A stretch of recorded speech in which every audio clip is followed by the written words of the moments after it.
North town residency industrial zone, जो कराची का वाहिद project है जिसमें स्मॉल इंडस्ट्रीज के लिए प्लॉट्स मुहैया किए गए हैं। 1 साल के अंदर कब्जा हासिल करने की सहूलत। इसके अलावा north town residency industrial cottages, warehouses का मरकज। GFS बिल्डर्स एंड डेवलपर्स पूरे अज़्म और वलवले के साथ कराची के रिहायशियों को आलमी मेयार की तमाम तर सहूलतों और आसाइशों समेत इन्हें उम्दा और आरामदेह तर्ज जिंदगी फराहम करने के लिए कोशा हैं और हम हमेशा उनकी तवक्कुआत से बढ़कर खिदमात की फराहमी को यकीनी बनाते रहेंगे।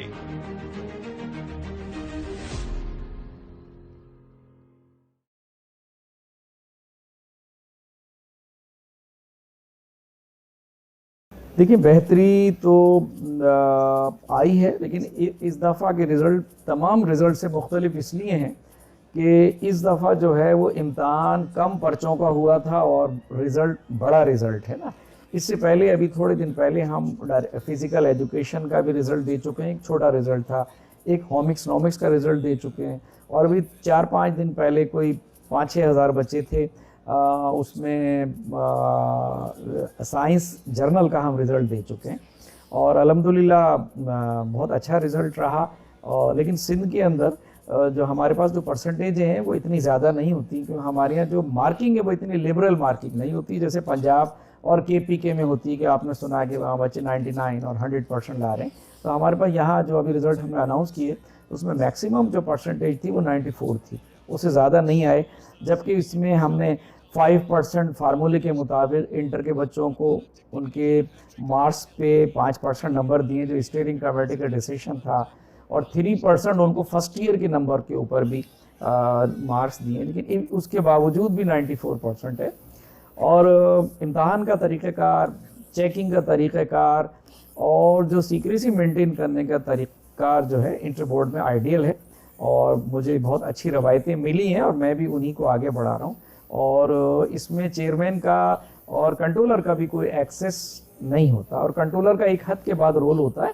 तो ये सब जो है प्रोफेसर्स की कमेटी है वो इसको मैनेज करती है। हम जो है उनको फैसिलिटेटर के तौर पे काम करते हैं, जो उनको प्रोवाइड करते हैं, और हर स्टेज पे हम ना सीक्रेसी मेंटेन रखते हैं। और इसलिए आपने देखा होगा कि आपसे मैं स्टैटिस्टिक्स शो करूँगा कि यहाँ के जो रिज़ल्ट हैं वो कभी भी पास परसेंटेज गुज़िश्ता 3-4 साल में 40 और 45% से ज़्यादा नहीं रही, जो शायद पूरे पाकिस्तान में सबसे कम आप शुमार करें उसको। बाकी दीगर जगहों पे आप देखिए कि लोग 80% और 90% बच्चे पास होते हैं। सिर्फ इस साल पास होने का रेशो जो है बहुत ज़्यादा होगा, 99 के करीब होगा, क्योंकि गवर्नमेंट की एक पॉलिसी है कि जो बच्चा एपियर हो गया है उसको आप पास कर दें। फर्स्ट ईयर में हमने इम्तहान लिया नहीं था और इंटर में इम्तहान लिया है, वो भी चंद वर्षों का इम्तहान लिया है, तो इस वजह से ये है। लेकिन मैं बिल्कुल मुतमईन हूँ और अप्रिशिएट करता हूँ इस सिस्टम को जहाँ हर दर्जा सीक्रेसी मेंटेन की जाती है।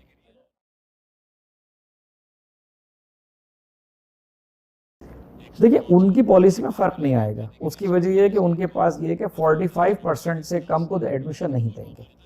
लेकिन ये जो बच्चा सिर्फ पास हो रहा है, ये तो ई ग्रेड ला रहा है और इसकी परसेंटेज हर सूरत में 40 जैसी परसेंटेज होंगी, तो ये तो एलिजिबल नहीं होगा, ये सिर्फ पास के लिए एलिजिबल होगा। हाँ, इस बच्चे के लिए ये है कि ये अपने आप को नेक्स्ट ईयर इम्प्रूव करेगा, और नेक्स्ट ईयर इम्प्रूव करेगा, हो सकता है कि हम भी कोई स्पेशल चांस दें दोबारा इन बच्चों को कि अब अपनी परसेंटेज को इम्प्रूव कर लो।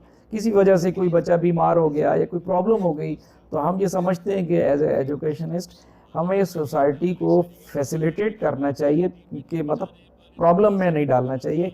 और कोरोना की वजह से जो प्रॉब्लम आई है पूरी दुनिया में, वो पाकिस्तान में भी है। हमारा हाल ज़्यादा ख़राब था तो और ज़्यादा ख़राब हुआ, और उसकी वजह ये है कि ऑनलाइन जो एजुकेशन है वो हमारे यहाँ उस तरह नहीं चली जैसे दीगर जगहों पे चलती है, क्योंकि हमारे यहाँ इंटरनेट के और बहुत सारे प्रॉब्लम्स हैं हमारी सोसाइटी के, और हमारी सोसाइटी इसके लिए तैयार भी नहीं थी। हमारा टीचर भी ऑनलाइन क्लासेस के लिए उतना प्रिपेयर नहीं था जितना होना चाहिए। ज़ाहिर ये सडन प्रॉब्लम थी। तो मैं समझता हूँ कि ये बच्चा, जो अच्छे बच्चे थे जिन्होंने तैयारी की है, वो तो डेफिनेटली अच्छी परसेंटेज आएंगे, 70-80% आएगी, तो वो ज़ाहिर इस फील्ड में प्रोग्रेस करेंगे। लेकिन ये जो बच्चा पास होने वाला है, ये किसी भी तरह उन बच्चों को डिस्टर्ब नहीं करेगा।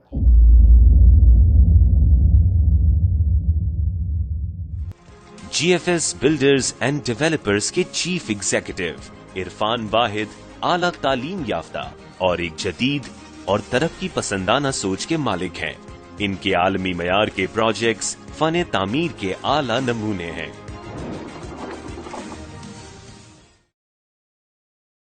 What differentiates between us and the others, main thing is that we focus primarily on time delivery. We give practical approach, and all the basic infrastructures like roads development, boundary wall, gated communities, all those are done before we launch the projects.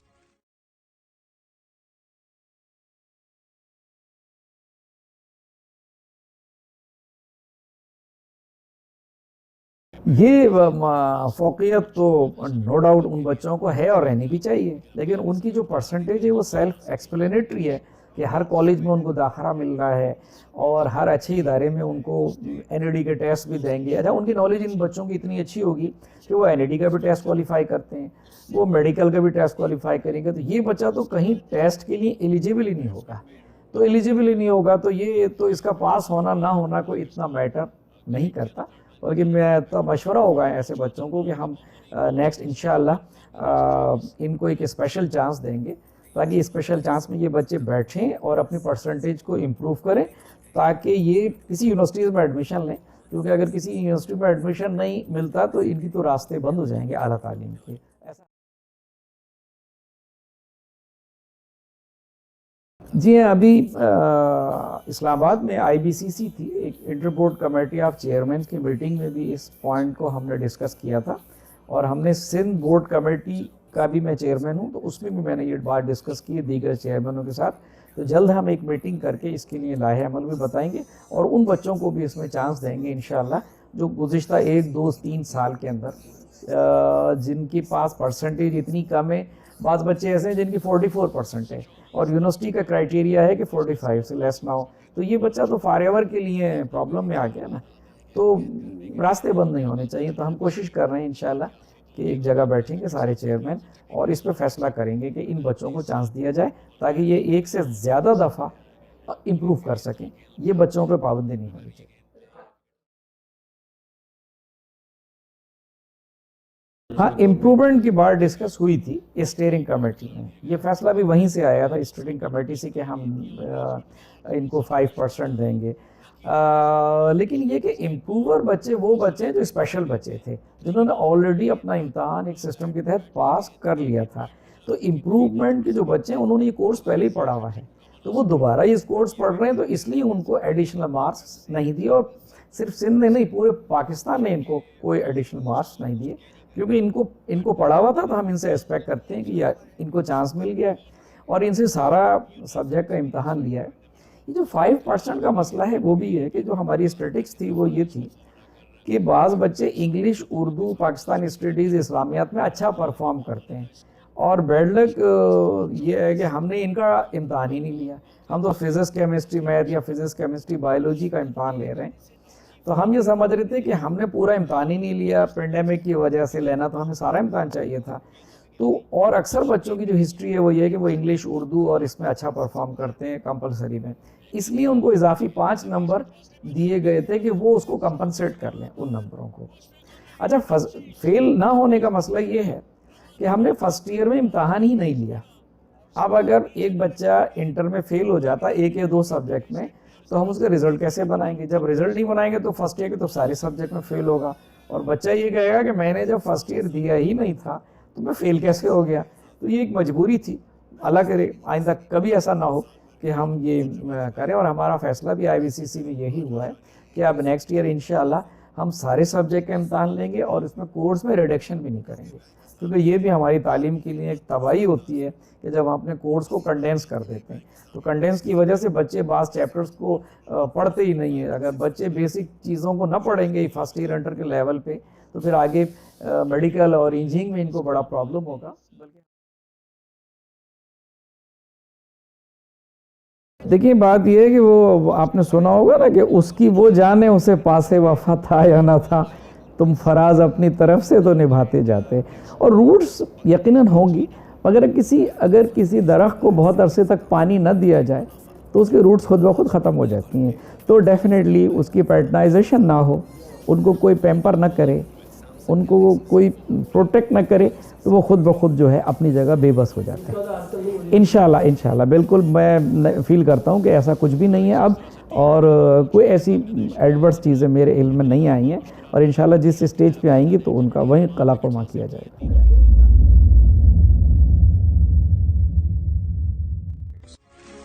North town residency phase 1 GFS का एक आलीशान मंसूबा है। North Karachi के मरकज में वाक़े 4K चौरंगी से चंद कदम की दूरी पर कम आमदनी वालों के लिए सरमायाकारी और घर बनाने का सुनहरी मौका। रिहाइश के लिए तैयार पुरसुकून माहौल, कुशादा सड़कें, मरकजी गेट के साथ महफूज 4 दीवारी के अंदर रिहायशी और तिजारती प्लॉट्स। कसीर तादाद में लोगों को कब्जा दिया जा चुका है। लातादाद घर तामीर हो चुके हैं और बेशुमार घर ज़ेरे तामीर हैं।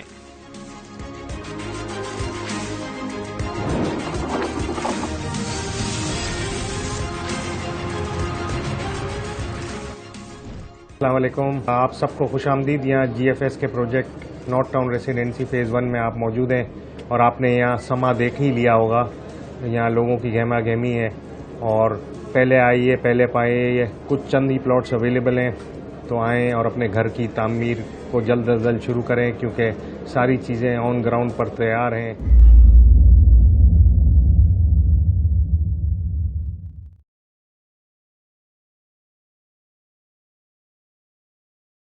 बड़ा अच्छा आपका रिलेवेंट क्वेश्चन है। देखिए, ये चीज़ें आजकल हो गई मार्केट बेस। आपको ये सुन के ये आपकी बात जो आपने की कि कराची में, वैसे मैंने कहा पास परसेंटेज आप 5 साल की उठा के देख लें, 40 और 45% से बाज़ रिज़ल्ट यहाँ ऐसे भी आए जो 19 और 20% थे, 20% रिज़ल्ट आया था। तो नो डाउट आपको ऐसा लग रहा है कि ये नुकसान हो रहा है, बच्चे भी समझ रहे हैं, मगर आप ये देखें कि NED के अंदर सबसे ज़्यादा पास परसेंटेज जो थी सिंध के तमाम बोर्डों में इस बोर्ड की थी। 42% बच्चा कराची इंटरमीडिएट बोर्ड का NED का टेस्ट क्वालिफाई किया है, और बाकी तमाम जगह के जो थे वो 23, 18, 19, 12 ये परसेंटेज थी। तो ये जो हम थोड़ी सख्ती कर रहे हैं, इसका नुकसान नहीं हो रहा बल्कि इसका फ़ायदा हो रहा है। यानी मार्केट में लोग तो आ जाएं लेकिन उन बच्चों को कुछ ना आता हो। तो ये जो बच्चे हमारे पास से निकल रहे हैं, ये BS प्रोग्राम में भी जा रहे हैं, ये NED में भी जा रहे हैं, ये दाऊद में भी जा रहे हैं, तो ये ज़्यादा अच्छा परफॉर्म कर रहे हैं आगे। और ठीक है, हमारे पास क्वांटिटी नहीं है, क्वालिटी है, तो हम एक्सपेक्ट करते हैं कि बाकी लोग भी अपनी तय मेहनत कर रहे हैं। और इंशाल्लाह इस साल हमने इस पे मोबाइल हमारा सबसे बड़ा मसला था, क्योंकि वो जैमर लगाना तो पॉसिबल नहीं होता, हमारे इतने वसाइल नहीं है इदारे के। लेकिन हमने ये देखा कि हमने जो अखबार में, TV में कहा था कि भाई इनको हम डिबार कर देंगे बच्चों को 2 साल के लिए, 3 साल के लिए, तो बड़ा अच्छा। तो हमें महसूस हुआ कि कहीं 5-10% से ज़्यादा बच्चे वो भी मोबाइल उनसे रखवा लेते थे, सख्ती कर लेते थे, और तो वो डिस्करेज हुए हैं बच्चे, और पढ़ने का रुझान बढ़ा है। मतलब नकल मैंने बहुत सारी टीमें भी बनाई, तो ऐसा नहीं था जैसे हम माजी में देखते थे। तो इंशाल्लाह बेहतरी आ रही है, और लोग आप समझ रहे हैं कि जो पढ़ के हम आगे जाएंगे उसी में कामयाबी होगी। अब देखिए, बहुत सारे इदारों ने अपने जो टेस्ट है उसका जो वेटेज है वो बढ़ा के 70% कर दिया है। तो ये इसका मतलब है आप बेशक यहाँ से कोई 100 में से 100% नंबर लें, लेकिन अगर आप 70 में से उनके टेस्ट क्वालिफाई न कर सके तो आपकी पोजीशन भी बेकार हो जाएगी। तो ये बात पेरेंट्स की और बच्चों की समझ में आ रही है। तो इंशाल्लाह मैं समझता हूँ कि हमें क्वालिटी ही पे जोर देना चाहिए, क्वांटिटी पे। सब कोशिश कर रहे हैं कि यकीनन कम है, और सब यही चाहते हैं कि पेपर के, अब देखिए बात यह है कि हम ना बंदूक से इसे ख़त्म नहीं कर सकते। मेरी तजवीज़ तो यही थी, और दोस्त भी इससे मुत्तफिक हैं कि हमें पेपर पैटर्न में चेंज लानी है, और अपने पेपर को रोट लर्निंग से निकाल के, रट्टे से निकाल के क्रिटिकल बेस करना है। हमें अपने क्वेश्चंस जो है ना वो डायरेक्ट क्वेश्चन को अवॉइड करना है। हमें ड्राइव्ड क्वेश्चन लेने जिसमें डायरेक्ट बात ना पूछी हो, उसमें O लेवल के पैटर्न के सवाल हों, जिसमें रीजनिंग हो, ताकि बच्चे को खुद लिखना पड़े। और मैं तो ये भी चाहूँगा कि हम नोट्स को भी डिस्करेज करें। ये बड़ी बड़ी दुकानें खुली हुई हैं कि फला के नोट्स, फला के नोट्स। अगर हमारा पेपर क्रिटिकल बेस हो जाएगा, जैसे हमने एक दो अपने सब्जेक्ट में 10-20% ऐड किए हैं फिज़िक्स में, केमिस्ट्री में, अब ग्रेजुअली हम इस परसेंटेज को बढ़ाएंगे ताकि मतलब सारे बच्चों को एक साथ ला सकें। फिर हम अब ये पोस्ट रिजल्ट एनालिसिस कराएंगे। पहली दफ़ा हम मैट्रिक में भी कराई थी पोस्ट रिजल्ट एनालिसिस, कि हमने जो डिफ़िकल्ट क्वेश्चन दिए थे कितने % बच्चों ने वो अटैम्प्ट किए, या हम टॉप 100 कॉपियों को दोबारा असेस कराएंगे इंशाल्लाह रिजल्ट के बाद। अच्छा देखिए, वो वीडियो मैंने भी देखी थी, वो तो ऐसी जाली किसी ने बना ली थी, क्योंकि वो जब मार्क लगा रहा था टीचर तो उसके निशान नहीं आ रहे थे। हमारे यहाँ वीडियो बनाने का लोगों में शौक हो गया है ना, वो खुद नुमाई के लिए इससे वो है, और व्हाट्सएप सस्ता बहुत है इसलिए वो भेज देते हैं। लेकिन ये है कि चेकिंग जो है वो ऐसा नहीं होता। और यहाँ जो इंटर बोर्ड है, मैं प्रोफेसर से भी मिला, यहाँ हमारा डिप्टी और हेड एग्जामिनर होते हैं। अच्छा देखिए, कॉलेजेस में ना सेकेंडरी के मुकाबले में हायर सेकेंडरी का लेवल थोड़ा ज़्यादा होता है, तो यहाँ तमाम जो असेसर होते हैं वो या तो लेक्चरर होते हैं, असिस्टेंट प्रोफेसर होते हैं और एसोसिएट प्रोफेसर होते हैं। फिर हमारे पास ये स्कीम ऑफ स्टडी है कि जो असेसमेंट का हमने प्लान रखते हैं वो ये है कि टीचर आमतौर पे ये 17 और 18 ग्रेड के लेक्चरर और असिस्टेंट प्रोफेसर चेक करते हैं, और 19 वाले आमतौर पे डिप्टी हेड और फिर हेड होते हैं। तो जो पैकेट ये चेक करके आते हैं, इसमें से 10 से 20% जो कापियाँ हैं वो हेड एग्जामिनर दोबारा देखता है और वो पॉइंट आउट करता है कि देखें ये गलतियाँ हैं, आप इसको दोबारा रीअसेस कर लें। तो इससे हमारी चीज़ें बेहतर हो जाती हैं। और फिर जब सारी चीज़ें चेक हो जाती हैं तो फिर टॉप 100 कॉपियों को हम सुपर चेकिंग भी कराते हैं। तो सुपर चेकिंग वही सब्जेक्ट के जो टीचर होते हैं, ताकि अगर कोई कमी बेशी रह गई है तो ये बच्चे इत्मीनान रखें। और एक और बात आपके तवज्जुह से बता दूं कि एक बड़ा रुझान है, क्या कहते हैं, स्कूटनी कराने का।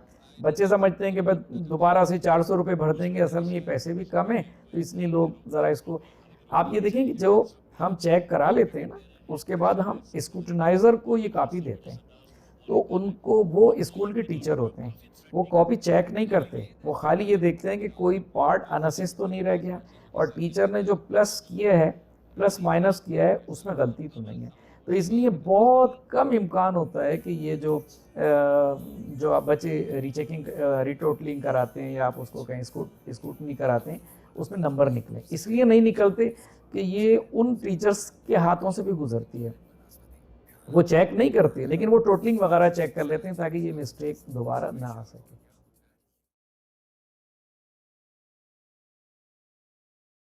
देखिए, वालिदैन के लिए तो एक बहुत सॉफ्ट सा मैसेज है कि बच्चे की एबिलिटी पे ट्रस्ट करें, और मतलब रियलिस्टिक हो जाएंगे। अगर आपका बच्चा, आप फील करते हैं कि ये एवरेज बच्चा है, तो उससे एवरेज रिज़ल्ट एक्सपेक्ट करें, उससे आप बहुत हाई रिज़ल्ट एक्सपेक्ट ना करें, और उस पर अननेसेसरी प्रेशर न डालें, और बच्चे को मजबूर करें कि वो कॉलेजेस में जाए।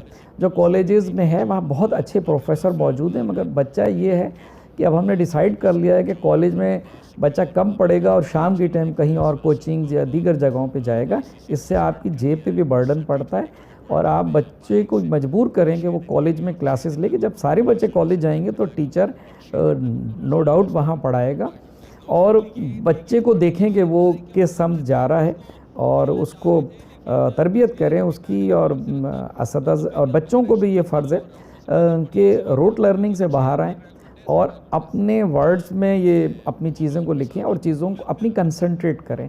दो ही चीज़ों की पे ज़ोर दूंगा बच्चों पे, कि एक तो टाइम मैनेजमेंट। हमारी कौम में दो कमी है, एक तो ये है कि हम टाइम मैनेजमेंट नहीं करते, दूसरे हम कंसंट्रेट नहीं करते। तो अगर हम जो सब्जेक्ट पढ़ रहे हैं हम उस पर कंसंट्रेट करें तो कोई वजह नहीं है कि हमारे रिज़ल्ट दूसरों से अच्छे ना हों।